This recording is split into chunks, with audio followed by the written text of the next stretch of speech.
নমস্কার, voice of শেখরে আপনাদের স্বাগত। আজ আপনাদের নিয়ে যাব বাঁকুড়া জেলার শুশুনিয়াতে। কলকাতা থেকে শুশুনিয়া যেতে সময় লাগে 5 ঘন্টা।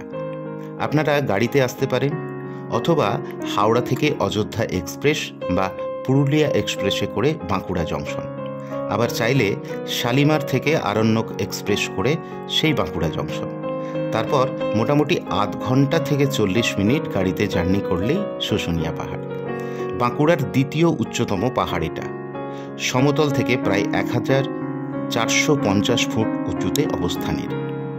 পাহাড়ে চড়তে গেলে ট্রেকিং করেই যেতে হবে, তবে পাহাড়ের টপে পৌঁছতে সময় লাগবে বেশ খানিকটা। আবহাওয়া বলতে গেলে চরম ভাবাপন্ন প্রকৃতির। দিনের বেলা বেশ গরম, আবার বিকেলের পর থেকে খুব মনোরম। আবার বর্ষাকালে খাড়াই পাহাড়ের রাস্তা স্যাঁতস্যাঁতে এবং পিচ্ছিল প্রকৃতির, তাই সেই সময় ট্রেকিং করা বেশ বিপজ্জনক। তাই এখানে আসার সেরা সময় হচ্ছে নভেম্বর মাসের শেষ থেকে জানুয়ারি মাস অবধি। পাহাড়ে ট্রেকিং করার সময় মূল আকর্ষণ হলো ঘন জঙ্গলের মধ্যে দিয়ে যাওয়া। এমন মজা খুব কম জায়গায় পাওয়া যায়। আর পাহাড়ের রাস্তা ধরে ওঠার পথে পড়বে বেশ কিছু দোকান, যেখানে ওখানকার স্থানীয় শিল্পীরা পাহাড়ের পাথর কেটে দেবদেবীর মূর্তি তৈরি করে বিক্রির জন্য। দাম একটু বেশি হলেও পাথরের কাজ কিন্তু অসাধারণ। এই দোকান পেরিয়ে জঙ্গল শুরুর কিছুটা আগেই দেখতে পাবেন ইতিহাসে কথিত প্রাচীন নৃসিংহদেবের মন্দির, যা এখানকার মানুষরা খুবই জাগ্রত বলে মনে করেন।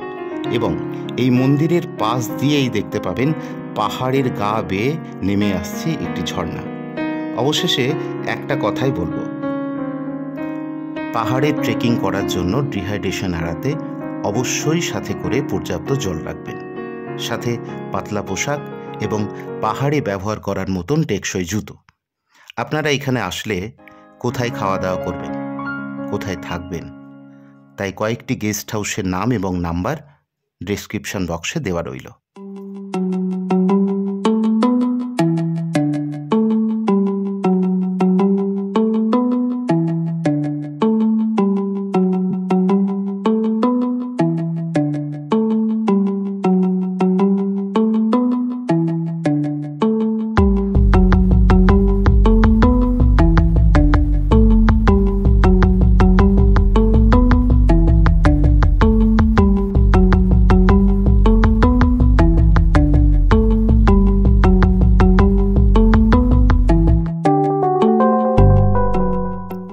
শীতকালের একটা দিন ঘুরে আসুন সবুজ বনবনানি ঘেরা আদিম সভ্যতার এক জ্বলন্ত নিদর্শন, বাঁকুড়ার শুশুনিয়া পাহাড়। থুড়ি পাহাড় নয়, বলা যায় স্বর্গে যাওয়ার রাস্তা। পাথুরে রাস্তায় মাথার ঘাম পায়ে ফেলে উঠে আসুন উপরের দিকে। কিছু দূর পরে রয়েছে ছোট ছোট দোকান। ঝালমুড়ি থেকে তৃষ্ণা নিবারণের পানীয় পাওয়া যাবে। একটু বিশ্রাম নিয়ে পায়ে পায়ে এগিয়ে চলুন। চারদিকে শুধু পাথর আর সবুজ, গা ছমছমে জঙ্গল। পাহাড়ের চূড়ায় রয়েছে কৃষ্ণ মন্দির। মন্দির বলতে যা বোঝায় ঠিক তেমন নয়।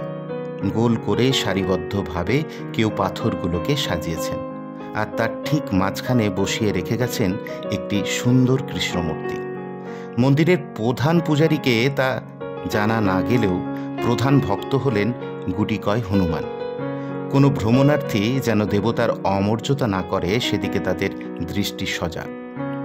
এই মন্দিরকে ঘিরে বেলা বাড়ার সঙ্গে সঙ্গে ভিড় বাড়তে থাকে।